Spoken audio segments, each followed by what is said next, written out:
All right, everyone has a story. In fact, you are living a story. Literally, by definition, your life is playing out as a story, the framework of a story. And God cares so much about your story.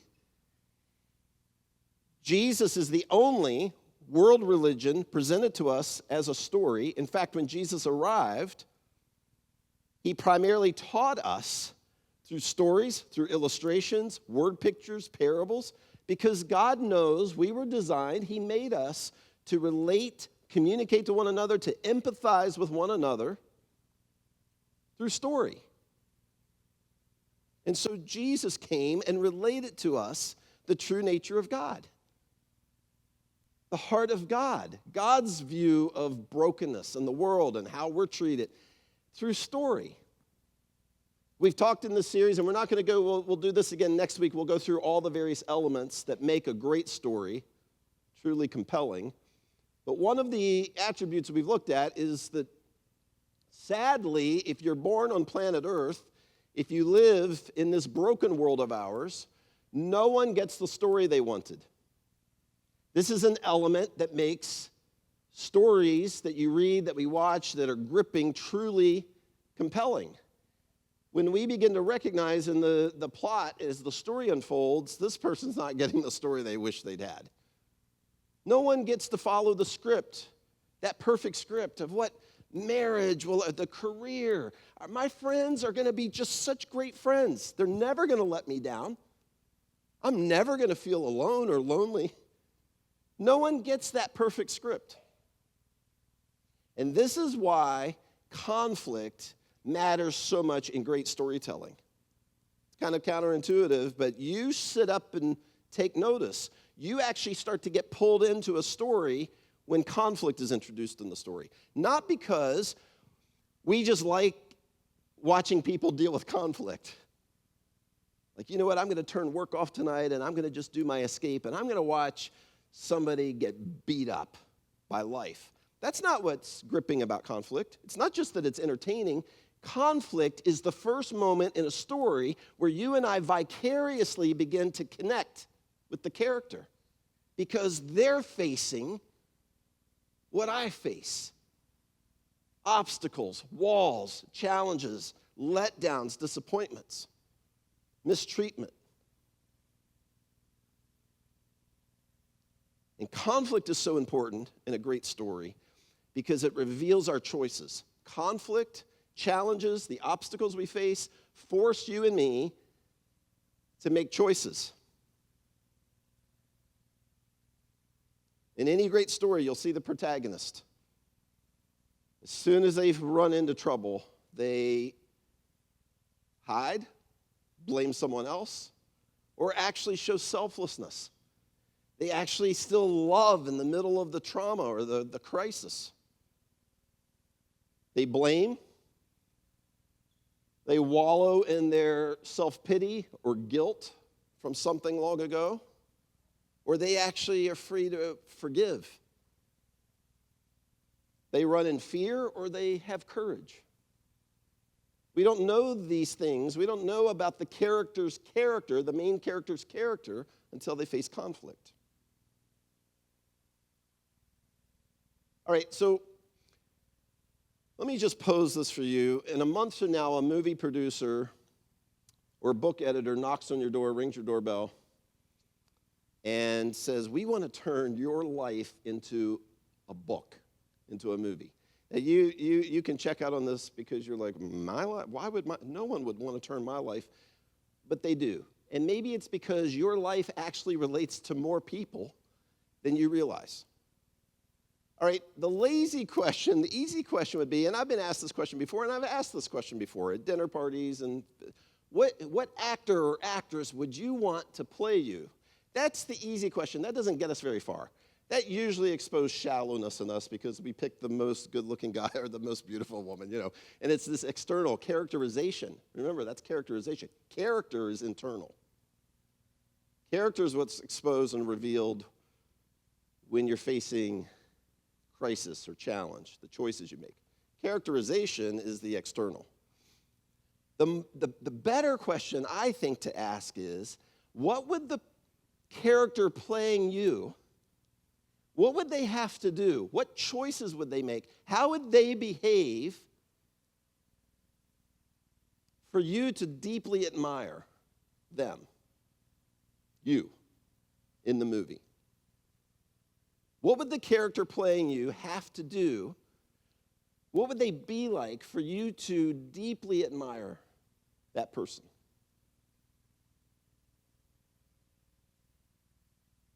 That's a better question, isn't it?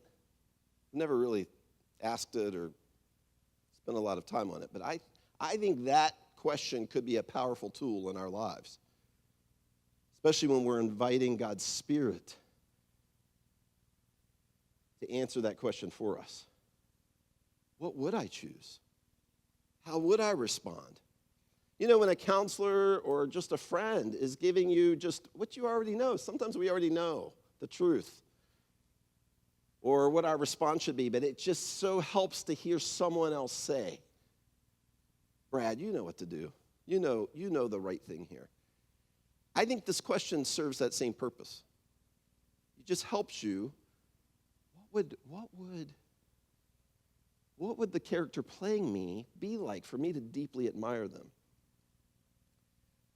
All right, so like a good school teacher, you know, really good school teachers, they teach their subject, they'll stick to the curriculum generally and teach the plan, but there's a few go-tos that they always gravitate toward teaching. It's like this core conviction they have about literature or some elements of history or science that really helps their student. They believe this will help my students really get it, really get science or really get history. And I think good pastors should do the same. And I often, and if you've been here very long, if you've been here for a number of months or a year or two, you will often hear me teach or refer back to several core places to me in God's story. One of which is how Jesus ends the Sermon on the Mount. The Sermon on the Mount is this upside-down paradigm to truly living, to truly being alive. And Jesus is just countering everything we know about how to really live, how to be part of his kingdom, the kingdom that lasts.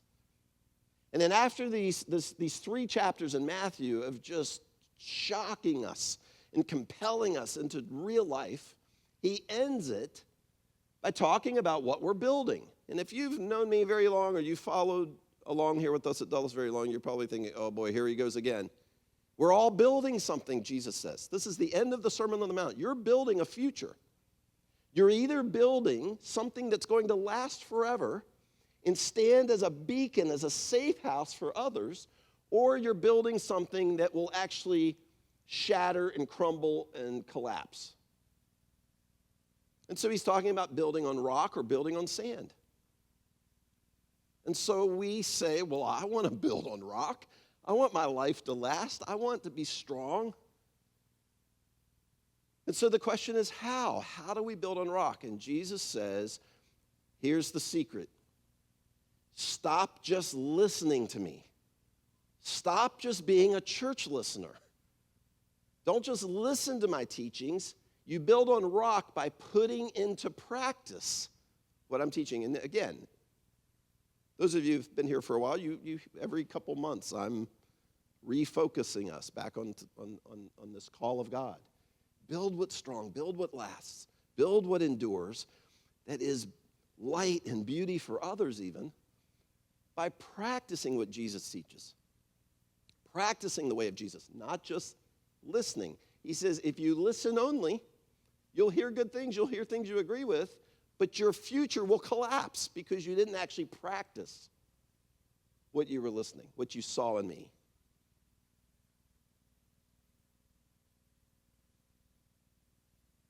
Jesus the threat of that scenario is storms come. It's inevitable. Living on broken planet Earth, storms come. Storms will sometimes be light and they'll pass quickly, and sometimes they rage. And if you build on rock, if you actually practice who Jesus is, the way of Jesus, you'll endure the storm. You'll come out of the storm unscathed. In fact, the storm will have a strengthening effect on you. You'll stand as a lighthouse. It's this picture of being built on rock on the cliffs or on the shoreline, and you're just unshaken. Jesus uses real storms, actual literal storms that happened, and we can go today. In Israel, you can go to some of these locations on the Sea of Galilee where storms actually hit Jesus or the disciples in boats. And he uses real storms that happen as metaphors for conflict, the conflict in the story of your life, the conflicts we face, the obstacles, the challenges, the crisis.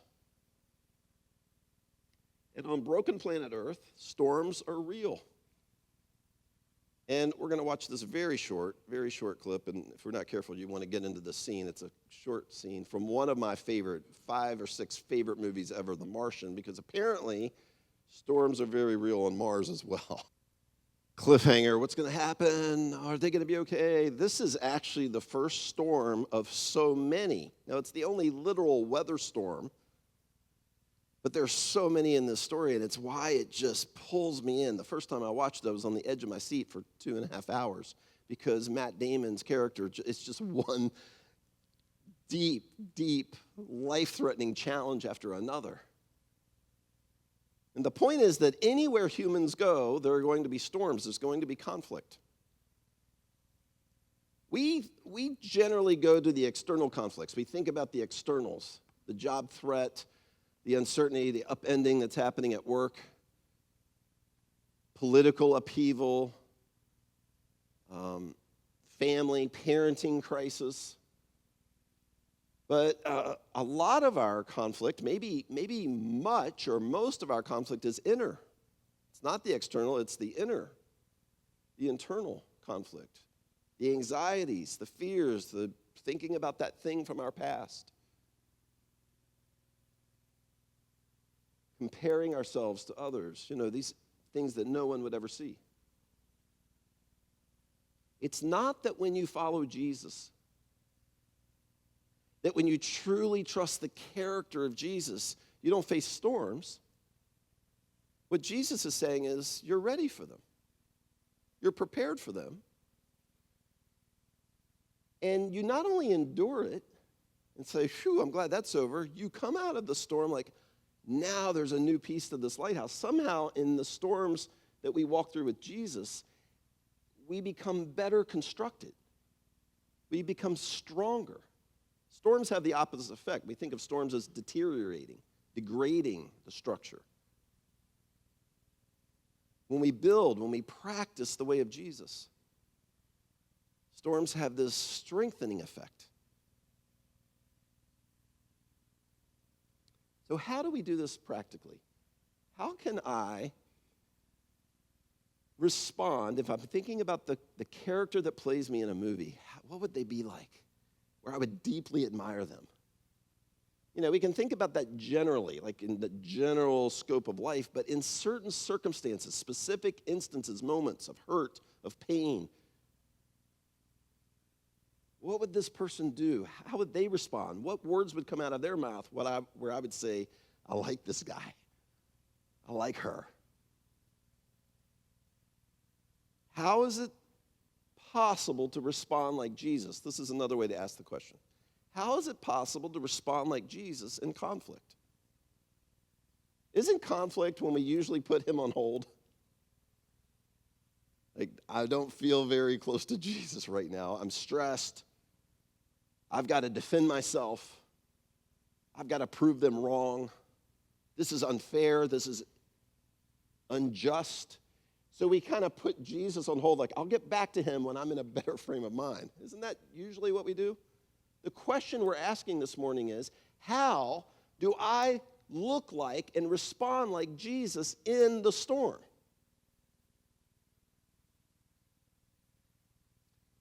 And I want to be careful with my answer. It's a one-word answer. We're going to unpack this a little bit. And if I'm not careful, and I've got to trust God with this, it's just going to sound so churchy, it'll just go over everybody. And then we'll go home, and we'll be hungry in a little bit. We'll go to lunch, and what we'll really remember today is what we had for lunch. And When will the rain and how much snow are we going to get on Wednesday? The answer to how we really live the character of Jesus in the middle of the storm, in the conflict, is worship. This is the answer. And I've learned this the hard way. And this isn't just a theology lesson I learned years ago, like, oh, the answer is worship.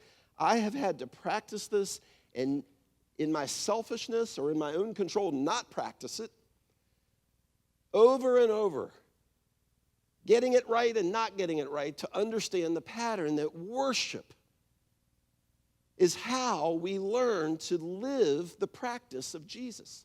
We actually practice him out loud. The words that come out of your mouth in that hateful moment, in that hurtful moment, when your job, you never thought your job was in jeopardy, and suddenly your head is spinning. In that moment, your response looks and sounds like Jesus when you are worshiping him. Now, let's remember what worship is. We think of worship as a couple of songs in church. Music is always involved. In the old days, there were harps and little guitars that were called lyres, or and nowadays we plug in our guitar. That worship, that is a very shallow view of worship. That it's this music moment. Worship is your response to what's most important to you. That's what worship is.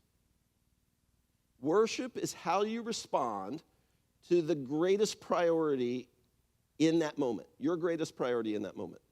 A lot of us, we would never say this out loud, we worship money. We worship our career.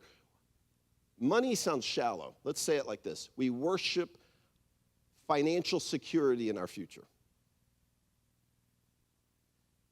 A lot of us have practiced worshiping another person, called a him or a her. Some of us worship, this sounds counter. This doesn't make sense when you first hear it. Sometimes we worship a mistake from our past. We're responding to what we value the most, and that is obsessing about something that I did. We choose guilt. It's the craziest thing. It's the craziest thing. We actually worship a mistake from our past. Some of us are really good at worshiping ourselves.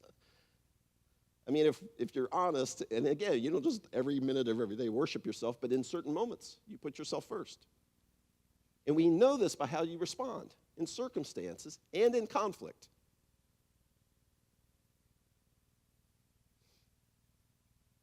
Nothing resets a person's character like worshiping in a storm, worshiping Jesus in a storm.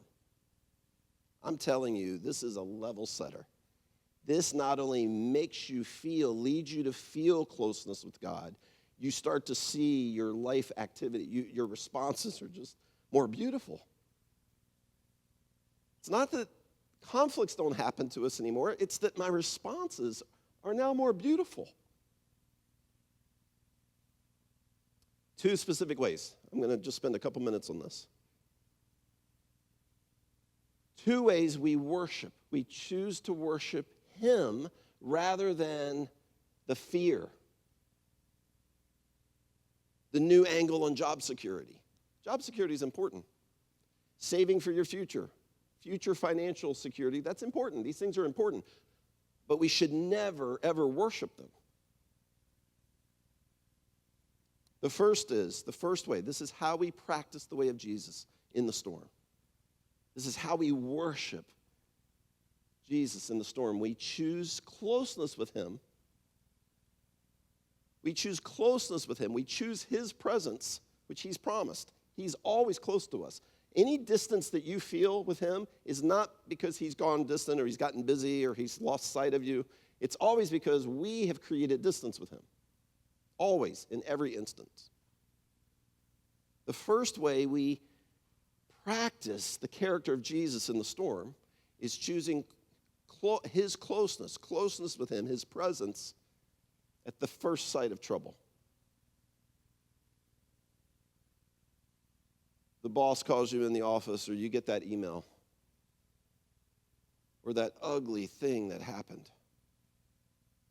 Or in your marriage, Amy had a script for marriage, and I had a script for marriage, and it didn't play out. We didn't get the story we wanted. We ended up being very against each other in our early years of marriage. In that storm, you choose closeness with him. Now, I want to be, this is literal. This isn't an ideology I'm talking about. Yeah, okay, I'm going to just think closeness with God. You literally talk to him in the conflict, during the storm. You say words out loud, and I encourage you to try this. If your relationship with God is always quiet or silent, it's always in your thought life, he knows your thoughts. You can pray that way. It's really not as important to God, but it is more to you that sometimes you're saying out loud. You're not just watching the song lyrics on the screen, like, yeah, I believe that about God, but you're actually singing them. You're letting the words come out of your mouth. I'm talking about closeness with him where you actually go somewhere in your house quiet to talk to him, or you go on a walk, or you sit on a bench by a lake, and you talk to God in the conflict, in the storm. Posture matters. Paul refers to our posture. The Apostle Paul talks about the importance of opening our hands in worship to God. Sometimes you'll see me here in the front row. I'll lift my hand or I'll open my hands. It can refer to, God, I'm empty without you. God, you fill me. Or God, I let go. I'm trying to control something and I'm choosing to let go and to give it to you. Open hands, this posture, it communicates so much. And see, in today's America, we're taught that faith is a very private, it's very silent, it's very reverent. You go into the cathedral and you whisper. It's like we've entered a library. Choosing closeness with God, his presence, is talking to him, posturing. Sometimes I literally get on my knees. I did it in the last 2 or 3 days. It was yesterday or maybe 2 days ago. Got out of bed and I just immediately knelt. And I gave God my day. This day could have a lot of things that are important to me. I want this whole day to belong to you. And I said those words to God, some version of that.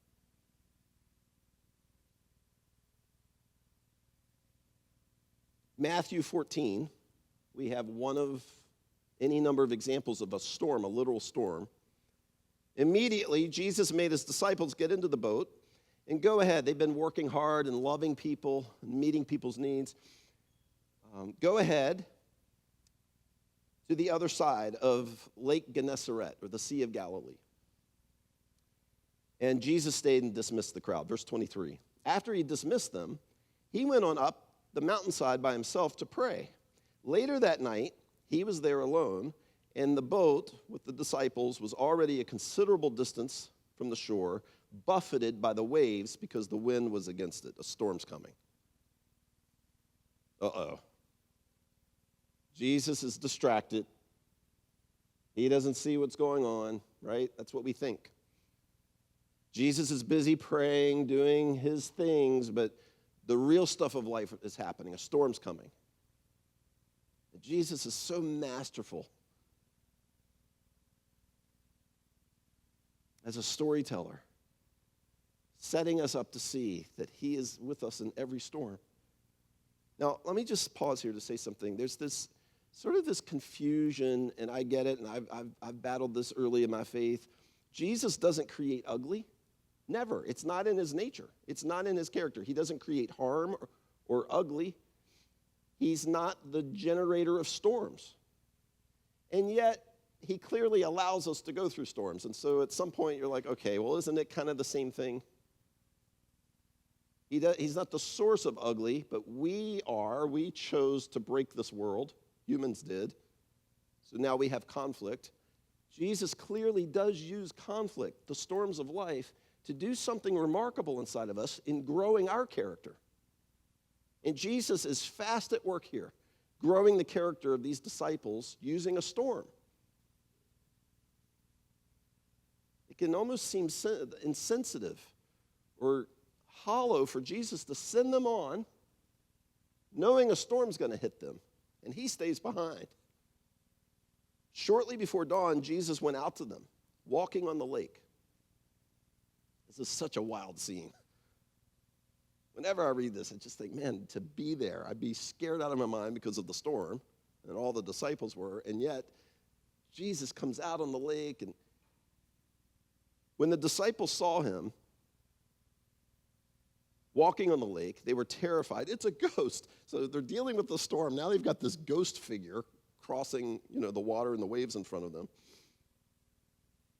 They're crying out in fear, but Jesus immediately says to them, "Take courage. It's me. Don't be afraid." "Lord, if it's you," Peter replied, "tell me to get out of the boat and come to you on the water." "Come," Jesus yells through the storm. Then Peter got down out of the boat, walked on the water, and came toward Jesus. Crazy story. You can go to where this happened today. We know approximately where on the shore of Galilee you can look out and see approximately where this happened. The transcendent happens when we allow ourselves to be close to him. He always wants that. Again, he's not the limiting factor in closeness to him or knowing his presence. We are. We usually scream out in fear. We try to take control. "God, I'll get back to you later. I'm dealing with a storm." What we're supposed to do, the way we're designed, is to lean into him and make him the focus of our attention, the object of our desire in the middle of the storm. And the transcendent happens. You walk on water. The inexplicable begins to be part of your story. But storm warning, they're in a storm, and I'm going to issue another storm warning. Alert, alert. Even while worshiping him, if we're not careful and we're not practitioners of keeping him the center of our attention, we can easily divert our attention to the storm again. It's just so easy to do. That's what Peter does. But when Peter saw the wind, he gets out on the water. And it's the Lake of Gennesaret. It's technically a lake, but it was nicknamed the Sea of Galilee, because storms would make it feel very sea-like, like the ocean. Like ferocious storms would hit. Peter sees, he's like, "Wait a minute. I'm walking on top of the storm." He's immediately distracted by the wind, and he was afraid. And beginning to sink, he cries out again, so his attention goes back to Jesus. "Lord, save me." Immediately, Jesus reaches out his hand and caught him. "You have little faith," he said. Doesn't that seem a little harsh? It's not harsh. Jesus is exposing something in all of us. Yes, there's a storm raging. Yes, it's bad. No, you didn't see it coming. But when your eyes stay fixed on me, when you choose my presence, when you make me the object of your worship, the inexplicable happens. Not only do you endure the storm, you're someone different. Your character has developed because of the storm.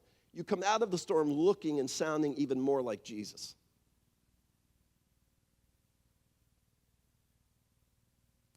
Verse 32, and when they climbed into the boat, when Peter and Jesus climb into the boat, that's an interesting picture too, that Jesus is climbing, I don't know, you'd think Jesus, after all of this, would just float into the boat. They climb into the boat.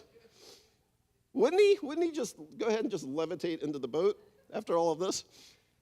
I love that description. Like, I guess the walking on water's over. Now they're climbing in. Then those who were with him in the boat worshiped. Of course. It's easy to worship. You hear God do something remarkable in Anike's life because she chose worship. You're like, dang, God's amazing. You take anybody else as an example. Wow, how inspiring. Moves me closer to God. But Peter worshiped in the middle of the storm.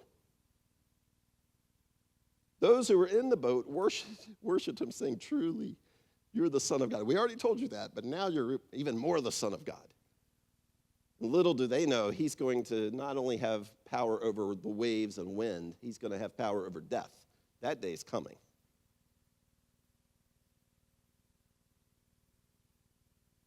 The second way we worship in the storm is that we practice.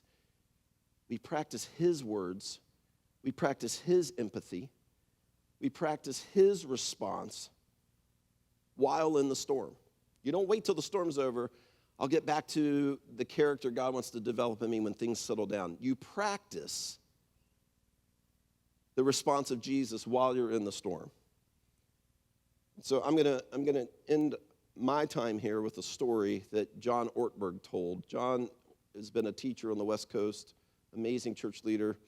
I've followed him for years and years, and I have the privilege of serving on his podcast team as a prayer responder. And he's such a great storyteller. I've learned a lot about storytelling from John Ortberg, and he told the story a while back of a friend of his named John who had a young family. He was serving in a small church in California, and which is kind of irrelevant to the story, but this John, with his young family, took his family to dinner one night with his two or three young kids, and they had ordered, and the food had just arrived when, shocking to them, a woman from a nearby table turns, and she begins this by staying seated, berating John and his wife, and really the whole family, about how they're terrible parents. She's cursing at them. Your kids are obnoxious. We're trying to have this meal. I mean, they're in shock. It's one of those moments where you don't know what to say. Like maybe you're responding calmly because of God's character, or maybe you're just in shock, you know. And and she ends up on her feet. She ends up standing in the restaurant berating this family. And so the server comes, and John says, the server's just mortified. She's like, I'm so sorry. This is embarrassing to everyone here. I can't believe she's treated you this way. And John says, we would just like to pack up our food. If you'll help us pack our food, we're going to just go. We'll eat the rest at home. And she's just expressing how awful this whole thing has been. There's a lot of women in this story. So another woman from another table comes to their table before they get up and says, hi, we just obviously heard what just happened. Everyone in the restaurant did. We came here tonight with this gift card, and we really want to give it to you. And John's like, no, of course not. I'm not. And she said, no, we insist. That was unconscionable, what we all just witnessed. We really want you to use this gift card. And so John says, thank you, we will. That's very nice. And so when the server comes, he explains to the server, I'm going to use this gift card to cover our meal, but I want to pay for the woman's meal who has kind of made the scene tonight. And the server is just baffled. And the way he tells the story, she's like, wait a minute, did I hear you right? Why? Why would you pay for her meal? And what comes out of his mouth, his just immediate response was, I don't know, it just feels like the right thing to do. That was his response. It just feels like the right thing to do. So they do, and then they get up to leave, and as their family's leaving the restaurant, he goes to the lady who, I got to get the ladies right in the story, the lady who gave him the gift card, goes to that table and just says, thank you so much. This means a lot to us, and explained to her what he had done. And she's like, wait, you used our gift card for you, but you paid for that woman's dinner? And he said, yeah, we decided to do it. And she said, why? Everybody's asking this, why? It was the right thing to do. It felt like the right thing to do. They get out to their car, and I've pictured it when he told the story. They're in their car already, and another woman comes out, kind of running across the parking lot and tapping on the window, and it's the manager of the restaurant, and she has tears. And she's like, we feel horrible about what happened. It's just unbelievable. And do I understand right from my staff that you paid for that woman, the woman who yelled at you and your family, you paid for her dinner? And John had not used Jesus' name. He had not referenced Jesus. He wasn't there to preach at anybody or any of that. He felt this time that he needed to acknowledge, because it settled into him now. He'd had enough time to realize this is Jesus' prompting happening in me. I'm not even sure I can explain it clearly. So when she says, why would you do that? he said, I think it's the kind of thing Jesus would want us to do. And she responds, I think it probably is. And so when John is telling the story later to some friends, they are engrossed with not so much the ugly woman who told the story, and our band's going to come as we end our time. The friends of John aren't engrossed with how ugly this woman could be, or what, who knows? Who knows what diagnosis she just learned about? Who knows what's going on, what storm she's in the middle of? Yes, she created the storm, but what storm is she in? Because we know that, right? Hurt people. She's probably in the middle of a storm. What captured their attention as John is telling this to his friends is the ripple effect of Jesus' character. That table by table are hearing something of the character of Jesus. There's probably something in you right now battling this scenario, because when I heard the story, I'm like, dang, I think first this woman needs to be told who she is and where she can sit down and what things she can do with objects on her table. Isn't that our reaction? Our default is, wait, I'll get back to my faith after I deal with the storm. But what Jesus is teaching us in the storms is, worship me. Don't worship your defensiveness. Don't worship being right. Don't worship the financial solution or that fix or that person or the broken relationship, and I've just got to get that fixed first. Worship me and watch the transcendent happen. People in this restaurant are talking about the counterintuitive character of Jesus because of his response in the middle of the storm. That's what I want the character to be like who's playing me in the movie. That's who I want to see on the screen. Those are the words I want to hear coming out of that character's mouth. The actions and the behavior that I see in that character who's playing me. And I can experience that if I involve God's Spirit, the Holy Spirit of God. Would you work that character of Jesus into me? And may I not wait until the comfortable chairs on Sunday morning. May I practice your close presence and your response in the middle of the storm.